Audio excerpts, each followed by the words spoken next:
그가 읽고 있던 성경 구절은 이것이었다. 그는 양처럼 도살장으로 끌려갔다. 어린 양이 털 깎는 사람 앞에서 잠잠한 것처럼 그렇게 그는 자기 입을 열지 않았다. 그는 굴욕을 당하면서 공정한 재판을 받지 못했다.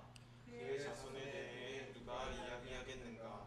그가 땅에서 생명을 빼앗겨 버렸으니. 그 내관이 이어서 필립에게 말했다. 꼭 좀 대답해 주세요. 예언자가 누구를 두고 이 말을 하는 것입니까?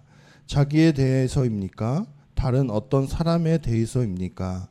그러자 필립이 입을 열어 이 글에서 시작해서 예수님에 관한 좋은 소식을 그에게 전했다. 그들이 길을 따라가고 있을 때 물이 있는 어떤 곳에 다다랐다. 그러자 그 내관이 말한다. 보세요, 물이 있습니다. 제가 세례 받는 것을 막는 무슨 문제거리가 있습니까? 그리고 명령을 내려 수레를 세우게 했다. 그런 다음 그 두 사람 곧 필립과 그 내관이 둘 다 물로 내려갔다. 그러고는 필립이 그에게 세례를 주었다. 그들이 물에서 올라왔을 때에 주님의 영이 필립을 휙 데려갔다. 그래서 그 뇌관은 필립을 더는 보지 못했다. 그는 기뻐하면서 자기 길을 계속 갔던 것이다. 한편 필립은 아스도스에 다시 나타났다. 거기서부터 모든 도시들을 두루 다니며 좋은 소식을 계속 전했고 마침내 카이사레아에 이르렀다. 아멘. 자, 오늘은 필립의 이야기를 가지고 이야기를 나누는 길을 걷는 교회 시리즈 5번째 시간입니다. 그러니까 사도행전에서 8장을 제가 따로 떼서 좀 더 심도 있게 설교를 하면서 필립이 갔던 그 길을 가는 이미지를 가지고 저희 함께 걷는 교회에 접목시키는 설교들을 계속 진행을 했습니다. 그래서 오늘은 그 마지막 시간입니다. 길을 가는 그 공동체 그리고 하나님의 그 명령을 가지고 길을 가는 교회라는 것은 최종적으로는 어떤 걸 해야 되는 공동체냐라는 이야기를 나누고자 하는 것입니다. 여러분 혹시 이 구절 아십니까? 마태복음 5장 29절 말씀입니다. 우리 함께 읽어볼까요? 자, 시작. 만일 내 오른눈이 너로 실족하게 하거든 빼어 내버리라. 내 백체 중 하나가 없어지고 온 몸이 지옥에 던져지지 않는 것이 유익하며, 이런 구절이 예수님의 입을 통해서 나왔습니다. 뭐 이거 말고도 뭐 오른손이 뭐 하면은 오른손 자르고 이렇게 하다 보면은 어떻게 되죠? 사지가 다 없어질 가능성이 크니다. 예수님께서 어떻게 이렇게 무시무시한 말씀을 하셨을까 하는 의문이 듭니다. 그럼 정말 오늘 우리가 이렇게 눈이 멀쩡하게 지금 다 달려 있는 게 이상할 수 있습니다. 그렇죠?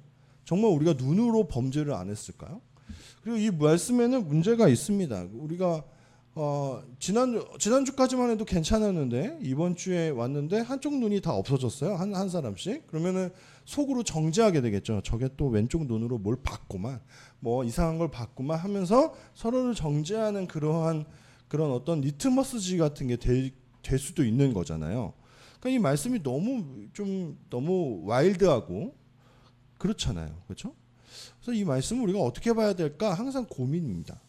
그런데 초기에 기독교 역사가 흘러가던 초기에 사막수도원 이런 데에서는요, 간혹 어떤 종파들이 있었냐면 이 말씀을 그대로 실행했던 사람들이 있습니다. 정말 내가 죄를 짓고 수행해서 모자라면 막 채찍질을 하기도 하고요, 막 계단을 무릎으로 걸어 올라가기도 하고요. 그리고 심지어는 말씀 그대로로 살아내려고 했던 사람들이 자신의 몸을 진짜로 해하는 일들이 있었습니다. 여러분, 근데 그런 일이 만약에 내가 손을 이렇게 자르고 한다고 범죄가 되지 않나요? 눈을 빼서 내가 더 이상 아무것도 보지 않을 거야 해도 우리는 범죄하잖아요. 왜요? 상상이 남아있기 때문에 그렇잖아요. 그러니까 이 말씀을 어떻게 해석해야 되냐, 누가 그런 질문을 했어요, 저한테. 그래서 저도 처음에는 고민이었습니다. 그래서 그때 당시에는 제가 뭐라고 표현했냐면, 이거는 예수님이 절대적 표현을 한 것이다. 그러니까 최상급 표현으로 한 것이다.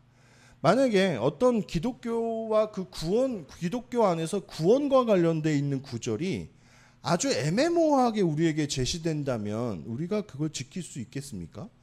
아, 예수님 믿어도 되고 아니면 딴 거 믿어. 이러면 누가 예수님 믿겠어요? 그렇죠? 그러니까 예수님 아니면 안 된다라, 예수님이 아니면 구원이 없다라는, 구원에서는 양보하지 않는 어떤 명확한 구절들로 우리에게 제시되잖아요. 정말 눈을 빼고 손을 잘라낼 것처럼 그렇게 죄를 멀리하라는 얘기예요. 그러니까 최상급 표현으로 예수님은 던지시는 거예요. 이걸 최상급도 약간 어떤 흠이 있을 수 있잖아요. 그래서 절대화 표현이라고 제가 바꿨거든요. 예수님은 그런 절대화 표현을 하는 겁니다. 그런데 예수님의 어떤 이런 절대화적인 표현을 가지고 여러 해석들이 존재했어요. 역사 가운데서는. 정말 그거를 그냥 그대로 실행해서 몸을 자르거나 팔을 자르거나 눈을 빼거나 하는 일들도 있었다라는 겁니다. 그럼 우리가 이 말씀들을 어떻게 대하고 어떻게 해석하고 해야 되는지가 교회에게 맡겨져 있는 숙명이다라는 거예요. 이 구절뿐만 아니라 오늘날에도 수도 없이 많은 설교와 많은 성경 공부가 이 세상 가운데 쏟아져 내리면서 어떤 설교들은 정말 이거는 정말 하나님의 말씀과 전혀 무관한 말씀 설교인데, 정말 잘못된 설교인데 하는 어떠한 내용들이 있거든요. 그럼 교회는 어떤 공동체여야 하냐? 그거를 함께 해석해서 함께 올바른 그 길을 찾아내 나가는 그러한 공동체여야 한다라는 거예요. 근데 대부분의 교회 공동체는 어떻습니까? 저처럼 이렇게 말씀 전하는 사람은 한 사람이에요. 그리고 이 한 사람에 의해서 설교되어지는 것들로 인해 그 누구도 반론을 제기 못해요. 교회는 말씀을 읽는 공동체죠. 그런데 어떤 한 사람에 의해서 절대적으로 주어져서는 안 돼요. 이상한 것처럼 보이면 이상하다라고 생각하는 사람들의 이야기도 들어주면서 함께 걸어갈 수 있는 공동체여야 합니다. 오늘 본문에 등장하는 에디오피아 내관, 이 사람은 유대교에 입문한 이방인입니다. 근데 유대교에 그 입문한 이방인은 제한이 많아요. 못하는 게 많습니다. 뭐 제사장의 뜰에 들어와서 이렇게 함께 예배를 한다든가 재물에 손을 얹고 기도한다든가 이런 것들을 잘 못합니다. 그냥 약간 관전하는 느낌의 그러한 예배만 되게 제한적으로 드려야 되는 거거든요.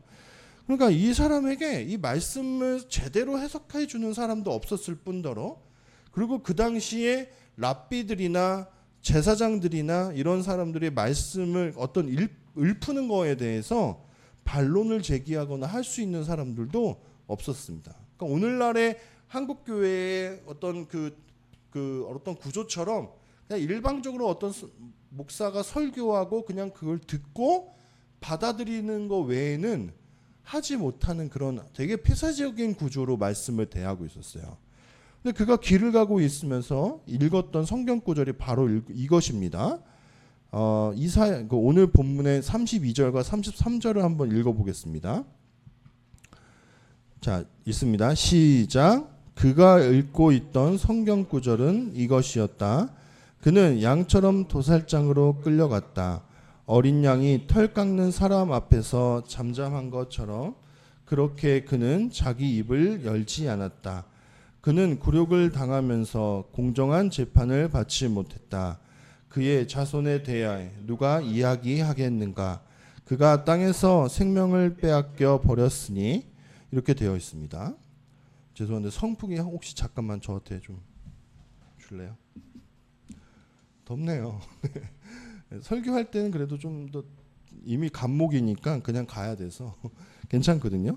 자, 오늘 지난 시간에도 이야기했지만 이 에디오피아 내관이 가면서 읽었던 이 구절은 이사야서 53장입니다. 그 53장의 일부 구절을 누가가 그냥 딱 발췌해서 넣은 거예요. 그런데 이것은 그 당시의 사람들에게 이 고난받는 종이 도대체 누구야? 라는 굉장한 큰 난제를 가지고 있던 성경 구절이었어요. 근데 이 난제에 대해서 제대로 설명해주는 랍비나 대제사장이 없었던 것 같습니다. 그걸 아마 기대하고 먼 길을 자신의 아주 어렵게 낸 휴가를 내에서 제가 지난 시간에 얘기했지만 그 당시에 그 나라에 일을 하는 사람들이 휴가를 내는 것은 정말 드문 일입니다. 어쩌다 한번 굉장히 큰 어떤 공을 세워서 가는 거잖아요. 느헤미야서에서도 느헤미야가 막 슬퍼하고 근심을 하니까 그 왕이 너 왜 그래? 넌 내 그 당시에 그 왕의 술 맡은 관원장 뭐 이런 거잖아요. 그러니까 그 사람이 없으면 그 일을 다른 사람이 해야 되는데 그건 왕이 굉장히 큰 모험을 하는 거예요. 왜요? 술 맡은 관원장은 아무하게 주지 않아요. 왜요? 독을 타니까요. 독을 탈 수 있는 위험이 있기 때문에 정말 신뢰하는 사람에게만 떡 맡은 관원장, 술 맡은 관원장, 음식 맡은 맡은 일을 맡기거든요. 근데 그 자리를 비운다는 건 말이 안 되지 않습니까? 그런데 보내주잖아요. 얼마나 느헤미야를 사랑하면 그 왕이. 오늘도 마찬가지입니다. 에디오피아 여왕 간다게의 국고를 맡은 사람이에요. 이게 오늘날처럼 뭐 누가 막 대신하고 그럴 일이 아니에요. 그러니까 정말 크게 어떤 공을 세웠거나 정말 여왕에게 이뻐 보여가지고 어쩌다 한 번 갔다 온 거예요. 1년에 한 번도 아닐 가능성이 큽니다. 그렇게 큰 기대를 안고 예루살렘 땅을 밟고 돌아가는데 여전히 자기 안에 있는 그 난제가 해석되어지지 않아가지고 근심하면서 또 그 책을 또 읽으면서 내려가고 있다고요. 그런데 그 현장에 누구를 보내십니까? 성령께서 필립을 보내십니다. 너 가라. 저 외진 길 광야에 그 어떤 사람을 가서 만나라 하면서 그 한 사람을 만나게 하잖아요. 근데 왜 만나게 하셨을까요? 바른 해석을 가진 무리가 있기 때문입니다. 이제는 여러분 이제는 저희가 그 이사야서 53장을 읽을 때 그 고난받는 종이 누구야? 라고 이렇게 의문을 가지는 사람은 없잖아요. 누군가로부터 해석을 받은 사람이라면 이제는 그 책은 그 성경은 그 구절은 난제가 아닙니다. 누가 봐도 이젠 그곳에 나오는 고난받는 종은 오신 메시아 예수 그리스도다라는 이야기를 우리는 기독교인들이라면 다 알고 있어요.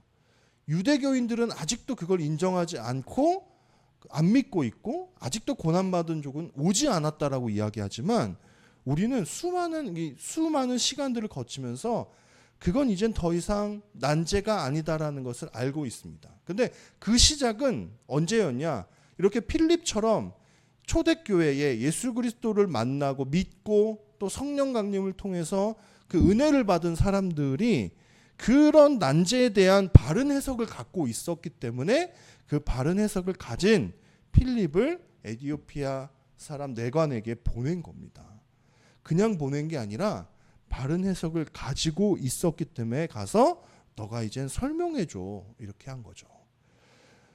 신앙의 난제를 가진 이들이 있습니다. 교회는 그 난제들을요 함께 고민하고 싸매고 기도해주고 풀어가고 같이 공부하는 공동체여야 합니다.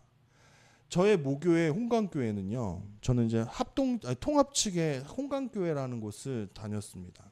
제가 그곳에서 유아 세례 받았고, 근데 유아 세례 받은 후에 할아버지 꿈에 조상님이 괜히 나와가지고 교회를 못 갔습니다. 그러다가 막 전전하다가 그 홍강교회에 다시 제가 중학교 때부터 다녔고 전도사로 이렇게 나오기 직전까지 제가 그곳에 다녔습니다. 제가 막 20살 때 참 청년부에 대한 그 기억이 너무 좋았어요. 왜냐하면 너무 따뜻했습니다. 선배들과의 어떤 그런 그 관계. 막 14살 많은 형님이 저를 막 데리고 다니면서 같이 막 밥 먹어주고 저는 기억이 안 나는데 제가 청년부실에 들어오면서 형님의 등짝을 딱 때리면서 형님 반가워요 뭐 이런 식으로 했다라는 얘기를 전해 들었는데 저는 기억이 안 납니다. 뭐 그런 어떤 따뜻한 기억들이 있어요. 근데 그런 따뜻한 기억 중에 하나는 그 교회에서 청년부 실을 교육관 맨 밑에 층에 만들어 줬습니다. 막 어른들도 썼다가 막 이렇게 고민하다가 아예 청년들을 위해서 공간을 주자 해서 거의 한 20평 넘네요. 제가 기억에 이거보다 크니까요. 이게 약 20평 정도 된다니까 못해도 한 30평에서 35평 되는 것 같아요. 꽤 넓은 공간을 원래 교인들과 함께 쓰던 카페 공간이었는데 그 카페 공간을 아예 청년부들에게 주었습니다. 그래서 그 청년부들에게 주면서 그 청년부들이 언제든지 와서 쉬고 또 책도 읽고 나눔하고 뭐 이렇게 할 수 있도록 만들어 준 거예요. 그래서 평일에도 때로는 그 청년부실에 가면 한두 명씩 앉아 있곤 합니다. 아직 취업 준비하지 못했던 취준생들이나 그런 사람들이 있었어요. 때로는 그곳에서 3, 4, 5 모여서 이야기하다가 신앙에 대한 난제들을 서로 나누는 그런 시간들도 있었습니다. 그러니까 그 기억이 너무 좋은 거예요. 그래서 제가 전도사 생활을 나와서도 계속 그런 활동을 했던 것 같아요. 그런 활동을 했던 것은 제가 신학생이었기 때문이 아니라 그때 당시에 모여서 같이 새가족 교제 만들고 그 교제를 만드는데 함께 의논하면서 막 이렇게 논쟁하면서 만들어가는 그런 과정들이나 그런 것들이 제게 너무 좋았다라는 거예요. 때로는 막 모여서 뭐 질문도 해요. 때로는 틀린 답을 줘서 사과 전화하기도 하고 내가 잘못 해석해줬다 뭐 이렇게 하기도 했지만 그러한 기억들이 너무 좋았던 겁니다. 그랬기 때문에 서로에 대한 그냥 안부만 묻는 그런 공동체가 아니라 말씀에 대한 나눔이 있었던 공동체여서 꽤나 든든했던 청년부였던 것으로 저는 기억을 해요. 그래서 그 기억이 너무 좋습니다. 바른 해석을 가지는 것은 한 사람의 힘으로 되지 않습니다. 성령의 힘으로 가능한 것이고요. 그리고 성령께 영감을 받은 공동체가 함께 이루어 나가는 것입니다. 초대교회는 날마다 모여서 성경에 대한 나눔을 했습니다. 그럼 그런 것들이 다 수정됐겠죠. 어떤 누군가는 좀 잘못 기억하고 있을 수 있어요. 그렇죠? 그때 당시에 뭐 노트 필기를 했겠습니까? 뭐 녹음을 했겠습니까? 영상으로 찍었겠습니까? 하지만 공동체가 날마다 모여서 하나님의 말씀을 나누는 것에 힘썼기 때문에 초대교회는 바른 해석을 가지고 있는 무리였었습니다. 그래서 그 사람들은 하나님의 보내심을 통해서 세계 각지로 나아가 하나님의 말씀을 전하는 어떤 전도자들이 된 것이죠. 근데 오늘날의 교회는 그 담장을 못 넘고 교회 안에만 머물러 있습니다. 근데 교회 안에서만 있기 때문에 그 해석조차도 썩어 문드러져 버릴 가능성이 큽니다. 어떤 분은 너무 정치 편향적인 이야기들을 하고 어떤 교회는 대놓고 선거철마다 어떤 후보 뽑아야 된다는 얘기를 막 한대요.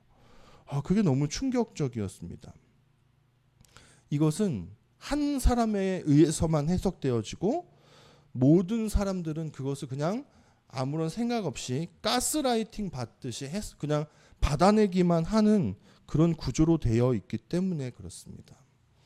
교회는 바른 해석을 찾아가야 됩니다.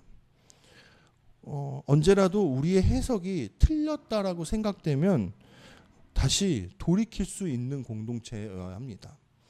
모르긴 몰라도 죄송한 마음이 있어요. 계속 어떤 선교적 교회에 대한 이야기, 사도행전에 대한 해석을 하다 보니까 저 안에서도 저희 안에 있던 구원관, 어떤 하나님에 대한 신론 이런 것들이 잘 정립되어 있나? 이런 의문을 좀 가지기도 합니다. 그래서 제가 멈추는 거예요. 사도행전을 12장까지만 하고 멈춰야겠다. 그리고 또 다시 우리 안에 있는 복음의 내용을 좀 다시 세워가자 이런 마음을 저 안에서도 가진 겁니다. 예노예담에서도 복음의 언어라는 책을 선정한 이유가 아마 여러 책에 대한 고민이 있었어요. 좀 실질적인 내용들, 어떻게 교회들이 세상을 향해 나가지? 책을 찾기가 어려웠었습니다. 근데 우리 리더인 청년이 뭐라고 얘기했냐면 그 복음의 언어라는 책을 보니까 그 사람도 되게 어떤 선교적 교회를 강조하는 저자인데 그 사람의 내용을 보니까 그냥 복음에 대한 그런 어떤 정리가 되어 있는 책인 거예요. 그래서 그 책을 선정한 이유가 우리 안에 다시 그 복음에 대한 어떤 내용을 채우고 나아가야겠다라는 생각이 들어서 그 복음의 언어라는 책으로 고른 것이거든요.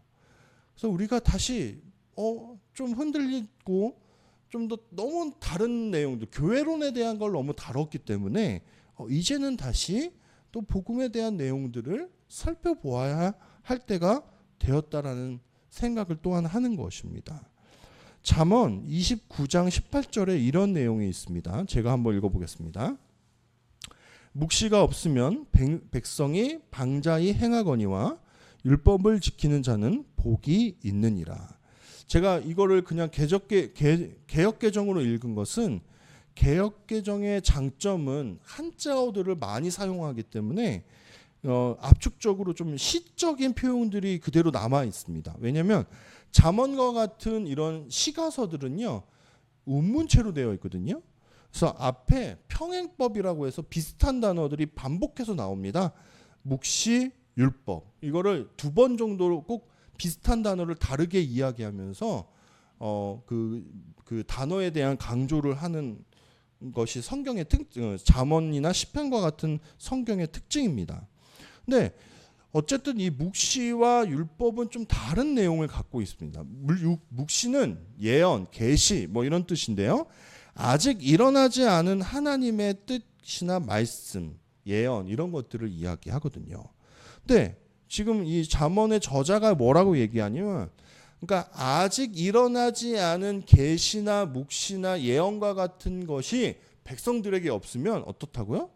방자히 행한다고요. 방자히 행한답니다.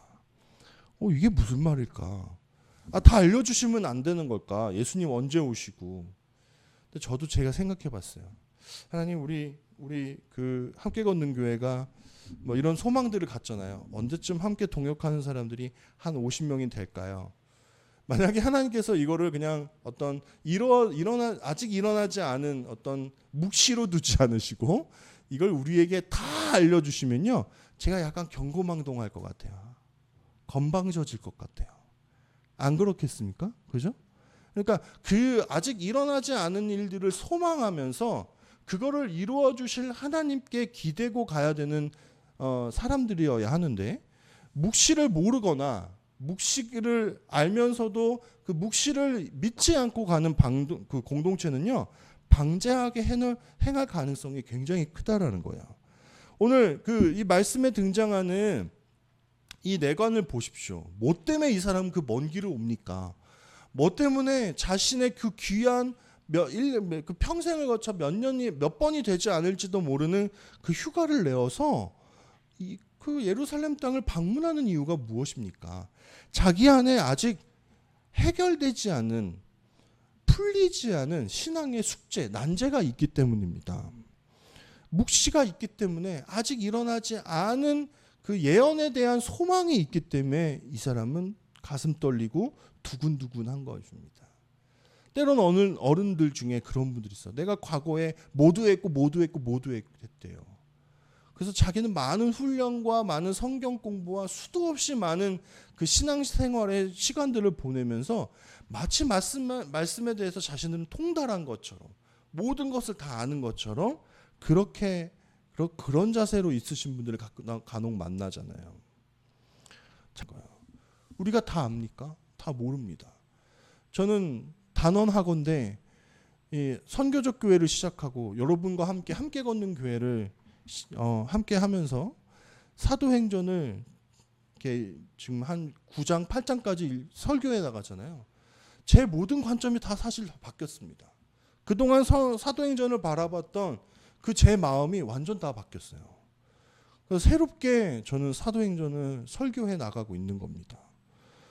뭘 우리가 다 압니까? 여러분 혹시 지금 딱 떠올려 보십시오. 여러분들 지금 신앙의 난제 혹은 기도의 난제들이 있습니까? 기도해도 풀리지 않는 숙제, 그리고 말씀을 아무리 읽어도 해결되지 않는 난제들이 여러분에게 있냐라는 거예요. 떠오르는 게 있냐라는 거예요. 그런 것들이 하나라도 우리 가슴 속에 없다면 우리는 지금 신앙의 매너리즘에 빠져 있을 가능성이 큽니다. 왜요? 난제들이 없으니, 묵시가 없으니 우리는 가슴 뛰지 않고 무엇도 소망하지 않는 신앙생활을 할 수도 있어요. 풀리지 않는 신앙의 난제들이 있어야 됩니다. 그게 말씀 해석에 대한 것만이 아니라 기도여도 그래요. 여러분 아무리 기도해도 돌아오지 않는 우리 가족이 있지 않습니까? 아무리 붙잡고 이야기하고 막 기도를 해본 적도 있고 해도 변하지 않는 난제들이, 가족들이 우리 안에 있지 않습니까? 그걸 근데 정말 난제로 생각해야 됩니다. 묵시로 생각해야 됩니다. 그것이 없으면 우리는 매너리즘에 빠질 수 있습니다. 에티오피아 사람은요, 그래서 예루살렘으로 이끌림을 받았습니다. 그래서 우리는 기도 제목을 또 설정하고 또 설정해야 됩니다. 말씀을 다시 읽어야겠다는 생각을 저는 다시 했습니다. 성경 지식에 대한 난제, 해결되지 않은 인생의 난제들, 그것들을 찾고 만나기 위함입니다. 언젠가는 풀릴 것입니다. 언젠가는 또 하나님께서 우리에게 해답을 주실 것입니다. 그 해답들을 우리가 만났을 때 어떠한 상태에 이르느냐, 바로 35절과 36절에서 나타납니다. 우리 한번 함께 읽어볼까요? 자, 시작. 그러자 필립이 입을 열어 이 글에서 시작해서 예수님에 관한 좋은 소식을 그에게 전했다. 그들이 길을 따라 가고 있을 때 물이 있는 어떤 곳에 다다랐다. 그러자 그 내관이 말한다. 보세요, 물이 있습니다. 제가 세례 받는 것을 막을 무슨 문제거리가 있습니까? 아멘. 일단은 필립이 그 이사야서만이 아니라 다른 성경의 이야기들을 다 풀어서 설명하면서 예수님에 대한 이야기들을 아주 풍성하게 들려준 것 같습니다. 그러니까 이 사람은 정말 그 고난받는 종이, 그 내가 궁금해하던 그 메시아가 나사렛에서 자라고 예루살렘에서 천형당한 그 예수라는 청년이구나, 사람이구나라는 것을 이젠 믿게 된 것이죠. 근데 그 다음 반응이 좀 이상해요. 여러분, 그러면 이걸 누가 사실 줘야 됩니까? 세례를 누가 줘야 됩니까? 그러니까 이게 이상한 겁니다. 뭐냐면 보통 세례를 주고자 하는 사람의 그 어떤 열정이나 마음 때문에 세례가 주어집니다. 그렇죠? 그렇지 않나요? 근데 오늘 보십시오. 그 세례에 대한 요청을 내관이 하고 있습니다. 그 필립의 모든 성경에 대한 해석을 다 들은 후에 뭐라고 얘기합니까? 보세요, 여기 물이 있네요. 마침. 그럼 제가 세례를 받는 것은 막을 문제가 무엇이 있습니까? 모르긴 몰라도 제가 생각했을 때 그 당시에 이 이방인 유대교 사람으로서 제한되는 것 중에 하나는 아마 세례를 받는 것이었습니다. 왜냐하면 그들이 가지고 있는 사상 자체가 구원받는 구원은 약간 이스라엘 사람 유대인들에게만 있다라는 생각이 있는데, 그럼 이방인들에게 구원이 없다라고 자기들이 이게 막아놨잖아요. 유대교 사람들은 그게 아닌데 원래 전파하고 구원시켜야 되는 건데 그거 안 하고 있잖아요. 그러면 이 사람이 그 세례나 이런 것들을 받았을 리가 만무합니다. 할례 특히 더 어렵습니다. 근데 이렇게 해석을 다 받아보고 또 예수님에 대한 이야기를 들어보니 예수님도 공생의 초반에 세례를 주시고 했는데, 그럼 예수님을 믿는 사람으로서는 세례를 받는 것이 전혀 문제가 아니구나라는 생각을 한 겁니다. 그래서 자기가 세례를 받고 싶어진 거예요. 그래서 앞으로 우리 함께 걷는 교회, 저 어제 이런 생각했어요. 말씀 준비하면서. 함께 걷는 교회는 세례를 이렇게 주면 좋겠다. 세례 받아야지, 세례 받아야지, 세례 받아야지. 막 쫓아다니면서 막 주잖아요. 그러니까 막 세례 교육 대충 막 교회에서 2번 정도 하고 얼렁뚱땅 막 그렇게 해주고, 그렇게 하지 않습니까? 혹시 전원이 없나요? 잠깐.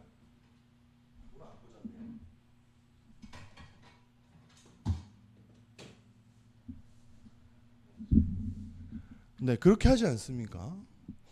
근데 지금 이것은 말씀을 전해 들었고 해석 받았고 그리고 어떤 자신의 난제가 풀린 사람의 기쁨에 의해서 지금 어떻게 해요? 세례가 주어지는 현장을 마주한 것입니다.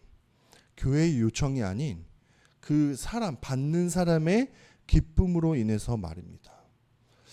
우리가 길을 걷는 교회는요, 최종 목표는 그런 겁니다. 결국은 말씀이 그 사람들에게 들어가고 그 말씀으로 자신의 인생의 난제 중에 최고의 난제는 무엇입니까? 구원입니다. 죽으면 우리가 어떻게 되나요? 이거잖아요. 근데 이 세상 모든 사람들은 그 난제에 지금 허덕이고 있지 않습니까? 그냥 속편하게 요즘은 그냥 이 땅에서의 삶이 끝이다라고 이야기하는 사람도 많습니다. 그냥 그러니까 흥청망청 살다가 그냥 인생 뭐 있어 이렇게 되는 사람도 굉장히 많거든요. 그것도 난제잖아요. 그리고 해결받지 못한 그 난제를 가진 사람들에게 결국은 그거는 하나님께서 해결해 주실 수 있다라는 복음을 전파하는 것이 우리의 최종 목표입니다. 그리고 그 사람들의 여러 가지 인생의 난제가 계속해서 말씀으로 풀려지는 그러한 인생을 살아갈 수 있도록 해주는 그런 길을 걷는 것이 함께 걷는 교회의 최종 목표가 아니겠습니까? 오늘 예누예담에 대한 이야기를 좀 많이 하는데 예누예담에서 룰이 있습니다. 행복한 사람에게는 책임이 있다라는 슬로건과 같은 말을 많이 합니다. 예누예담은 예전에도 이야기했지만 먼저는 예수님을 그곳에 참여하는 사람들이 누리자 하는 어떤 뜻이 있습니다. 여러 인생에서 또 각자가 다니는 교회 안에서 지쳤던 우리가 예수님으로 인해서 회복되어지는 그러한 시간들을 살아내자 이거잖아요. 근데 그렇게 된 후에 이미 다시 이제 예수님으로 인한 행복감을 회복한 사람들에게는 책임이 있습니다. 뭐냐? 그 행복감을 나누어 줘야 됩니다. 세상을 위해서 사용해야 된다라는 그러한 룰이 있습니다. 이것이 예누예담의 룰입니까? 아니요. 이거는 모든 기독교인들의 룰입니다. 먼저 그 난제를 해결받았다면, 먼저 복음을 마음에 새긴 사람들이라면 그 복음을 이 세상 가운데에 전파해야 될 막중한 의무가 있습니다. 결국은 말씀입니다. 말씀이 세상 가운데에 심겨지도록 세상 사람들에게 그냥 종교 생활을 전달하는 것이 아니라 말씀으로 그들이 새로운 사람이 거듭나는 사람들이 될 수 있도록 하는 것이 우리의 최종 목표입니다. 그 목표를 향해서 우리 함께 걸어가기를 소원합니다. 우리는 주저앉지 않고 계속 그 길을 걸어갈 것입니다. 한 명이라도 하나님의 말씀으로 회복되어지는 역사를 볼 그때까지 우리는 걷고 또 걸어가는 그런 교회로 존재할 것입니다. 저와 여러분에게 그러한 사명이 있음을, 그러한 길이 주어져 있음을 잊지 않고 또 살아내시는 저와 여러분이 되기를 소원합니다. 우리 이 시간 함께 기도하겠습니다.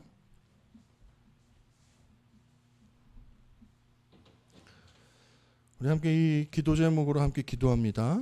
우리는 이 땅에 말씀을 바로 심는 그런 역할을 수여받은 사람들임을 인지하고요.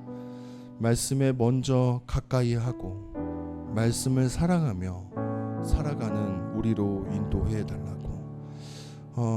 제가 더 세분해서 설명하지 못했지만 우리 중에 기독교인들인데도 말씀을 잘 모르고 또 말씀에 대한 바른 해석이 없는 사람이 너무 많습니다. 교회를 다니면서도 여러 세상의 가치들로 여전히 더 많이 이야기하는 사람들이 있고, 그냥 말씀은, 성경은 액세서리에 지나지 않은 사람들도 굉장히 많습니다. 여전히 우리의 사명은, 우리가 걸어갈 길은 기존 성도들을 향해서여도 유효합니다. 그들도 바른 말씀으로 다시 심겨지기를 저는 소원합니다. 크리스텐덤에 젖어 있고 기복신앙에 젖어 있고 물질만능주의, 성공만능주의에 젖어 있는 이 한국교회가 하나님의 말씀을, 십자가의 사랑을, 또 십자가의 길을 회복하는 그러한 걸음을 걸어가는 새로운 교회들로 다시 태어나기를 저는 소원합니다. 그래서 우리 한국교회 안에 다시 말씀이 심겨지는 역사들이 있어야 합니다.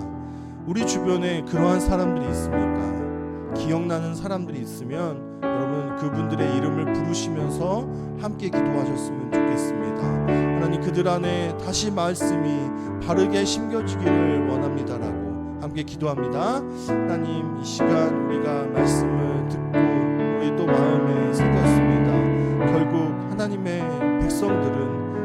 말씀을 가지고 나아가는 사람들이어야 합니다. 하나님의 말씀이 우리의 마음속에 먼저 바로 심겨지고 또 올바른 복음으로 우리가 무장되어지도록 우리는 또 말씀을 가까이 하고 또 가까이 해야